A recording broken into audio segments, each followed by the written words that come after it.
औज़ुबिल्लाहिमिनश्शैतानिर्रजीम बिस्मिल्लाहिर्रहमानिर्रहीम अस्सलामु अलैकुम। सप्लाई चेन की एबीसीडी और एक अच्छी बात के साथ एक बार फिर आपके साथ मौजूद हैं। आज हम सप्लाई चेन की मज़ीद 3 टर्मिनोलॉजीज़ के बारे में बात करेंगे। उन जिन 3 टर्मिनोलॉजीज़ के बारे में बात करेंगे उसमें सबसे पहले हम आइडल कैपेसिटी के बारे में बात करेंगे। उसके बाद हम बात करेंगे इंडेंटेड बिल ऑफ मटीरियल, जिसको इंडेंटेड बॉम्ब भी कहते हैं। और उसके बाद जो तीसरी टर्मिनोलॉजी हम डिस्कस करेंगे वो है इनफाइनाइट लोडिंग स्केड्यूल, जो कि सप्लाई प्लानिंग में यूज़ होता है या प्रोडक्शन प्लानिंग के लिए यूज़ होता है। और उसके बाद हम एक अच्छी बात करेंगे। सबसे पहले हम बात करते हैं idle capacity.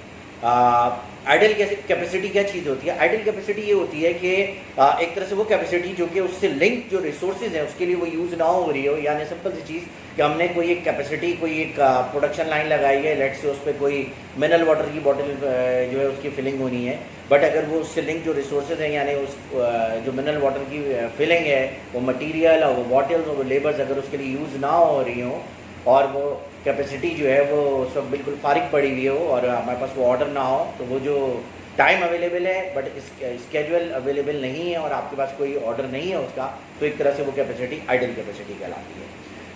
Theory of constraint, जो कि सप्लाई चेन में एक थोड़ा सा न्यू ब्रांच है, तो थ्योरी ऑफ कंस्ट्रेंट के एस्पेक्ट से वो कैपेसिटी आइडल कैपेसिटी कहलाती है, जो कि क्या है, प्रोटेक्टिव और एक्सेस कैपेसिटी का सम है। यानी थ्योरी ऑफ कंस्ट्रेंट के हिसाब से idle capacity is equal to protective capacity plus excess capacity. Protective capacity एक बफर होता है जो कि आप एक सेफ्टी के तौर पे रखते हैं against the some variation in the demand, some upsurge in the demand. तो idle capacity is equal to protective capacity plus excess capacity. That is actually the definition of the idle capacity according to theory of constraint. आते हैं दूसरे concept की तरफ, indented bill of material. Indented bill of material क्या होता है?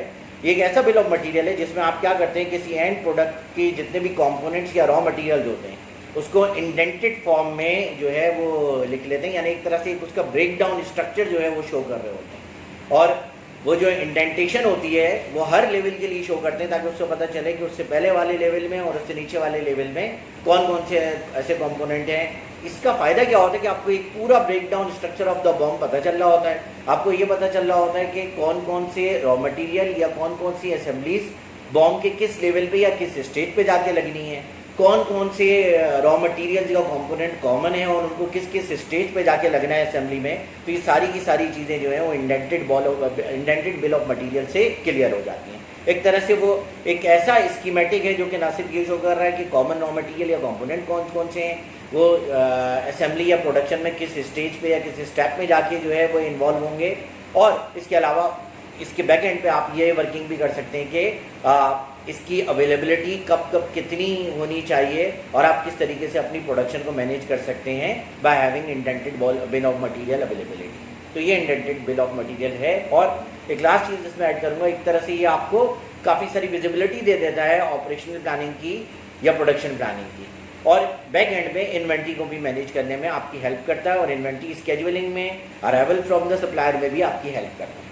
That is actually indented bill of material, जो एक तरह से पूरा ब्रेक डाउन स्ट्रक्चर जो है वो शो कर देता है बिल ऑफ मटेरियल का। आते हैं तीसरे कॉन्सेप्ट की तरफ। तीसरा कॉन्सेप्ट क्या है? तीसरा कॉन्सेप्ट जो है वो है इनफाइनाइट लोडिंग स्केड्यूल। हम पहले फाइनाइट लोडिंग स्केड्यूल पढ़ चुके हैं।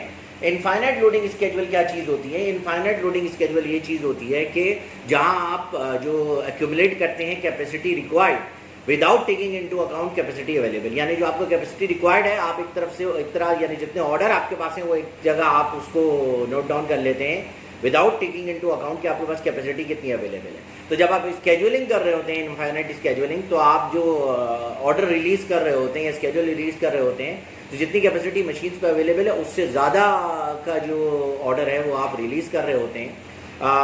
और ये कब यूज़ किया जाता है? जब आपके पास flexibility of the capacity is more than और is higher than the schedule और द ऑर्डर फ्लेक्सिबिलिटी। यानी जब आपके पास टाइम और ऑर्डर की फ्लेक्सिबिलिटी से ज़्यादा कैपेसिटी की फ्लेक्सिबिलिटी की अवेलेबिलिटी हो, तो आप वहाँ इनफाइनाइट स्केड्यूल या इनफाइनाइट लोडिंग स्केड्यूल यूज़ करते हैं। ये एक तरह से सप्लाई प्लानर को हेल्प करता है किन चीज़ों में, कि जहाँ भी कहीं भी अंडरलोड एंड ओवरलोड सिचुएशन आ रही है तो उसको कैसे मैनेज करना है और कहाँ कहाँ करेक्टिव एक्शन लेना है। इसके अलावा इनफाइनाइट लोडिंग स्केड्यूल इसमें भी हेल्प करता है कि सप्लाई प्लानर के सामने एक पूरी ओवरऑल पिक्चर आ जाती है, उसको पता चल रहा होता है कि पूरे स्केड्यूल में कहाँ कहाँ ओवरलोडेड एंड अंडरलोडेड सिचुएशन है और वो इम्बैलेंसेस को किस तरीके से जो है मैनेज कर सकता है, किस तरह से उनको डाइवर्ट कर सकता है और करेक्टिव एक्शन ले सकता है by dedicating it to different machines और वर्क सेंटर्स और by producing it in the different time buckets. तो एक तरह से जो प्रोडक्शन की स्केड्यूलिंग है and dedicating it to the different machines, वो सारी की सारी चीज़ें जो है इनफाइनाइट लोडिंग स्केड्यूल में आसान हो जाती हैं। तो ये है इनफाइनाइट लोडिंग स्केड्यूल और इनफाइनाइट लोडिंग। अब आते हैं हम आज की अच्छी बात की तरफ। आज की अच्छी बात के लिए जो एक बहुत ही ज़बरदस्त आयत है सूरह हूद की आयत नंबर 88, सूरह हूद की आयत नंबर 88 बहुत ही ज़बरदस्त आयत है और उसमें बहुत सारे मैसेजेस हैं। पहले मैं वो आयत पढ़ता हूँ और उसके बाद फिर उसका तर्जुमा और फिर उस पर थोड़ा सा डिस्कशन करेंगे। सूरह हूद की जो आयत नंबर 88 है वो है वमा तौफीक़ी इल्ला बिल्लाह, वमा तौफीक़ी इल्ला बिल्लाह है अलैहि तवक्कलतु व इलैहि उनीब, वमा तौफीक़ी इल्ला बिल्लाह है अलैहि तवक्कलतु व इलैहि उनीब। इसका तर्जुमा क्या है? इसका तर्जुमा ये है कि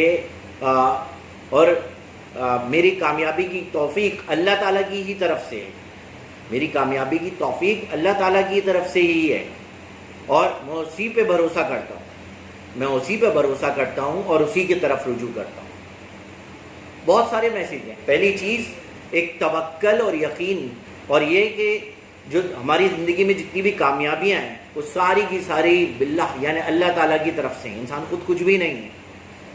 फिर एक बार वही चीज़ जो हाईलाइट होती है जो हम बात करते हैं इय्याका नअबुदु व इय्याका नस्तईन, कि हम तेरे ही बंदे हैं और तुझी से मदद मांगते हैं। तो वही चीज़ यहाँ दोबारा एक तरह से आ रही है कि तमाम फजल, तमाम कामयाबियों की तौफीक अल्लाह ताला की तरफ से ही है। और फिर आगे क्या बात आ जाती है? आगे बात आ जाती है कि उसी पे ही तवक्कल करना, उसी पे भरोसा करना और जब भी मांगना है उसी की तरफ रुजू करना है, उसके आगे झुकना है। तो ये मैसेज इस आयत में दिया गया है। हमारे यहाँ लोग क्या करते हैं, लोग जो है वो दुनिया में कामयाबियों को तलाश करते हैं, हालांकि अल्लाह ताला कह रहा है जितना फजल, जितनी तौफीक कामयाबी की है वो मैं ही देता हूँ, मेरी तरफ। और भरोसा करना है कामयाबी के लिए तो मुझी पर भरोसा करना है। फिर वही वाली बात आ जाती है जो मैं आमतौर पर बार बार कर रहा होता हूँ, यकीन, कि ये यकीन रखिए कि भरोसे के लायक जो ज़ात है वो खाली अल्लाह ताला की ज़ात है। तो अल्लाह ताला की ज़ात पे ही भरोसा करें और रुजू करना है, दुआ मांगना है, कोई चीज़ मांगनी है, कामयाबी मांगनी है तो आपने अल्लाह ताला से ही रुजू करना है और पूरे यकीन के साथ रुजू करना है। आप ऐसा करेंगे तो ये आयत आपको एक तरह से एक बशारत दे रही है, एक मैसेज दे रही है कि भलाई की, कामयाबी की तौफीक अल्लाह की तरफ से ही है और उसी की तरफ जो है वो रुजू करना चाहिए और उसी पर भरोसा करना चाहिए। तो इस मैसेज के साथ, इस अच्छी बात के साथ मैं आपसे इजाज़त चाहूँगा। कल फिर कुछ मज़ीद जो है टर्मिनोलॉजीज़ और अच्छी बात के साथ हाजिर होंगे। अपना ख्याल रखिएगा। अल्लाह हाफिज़।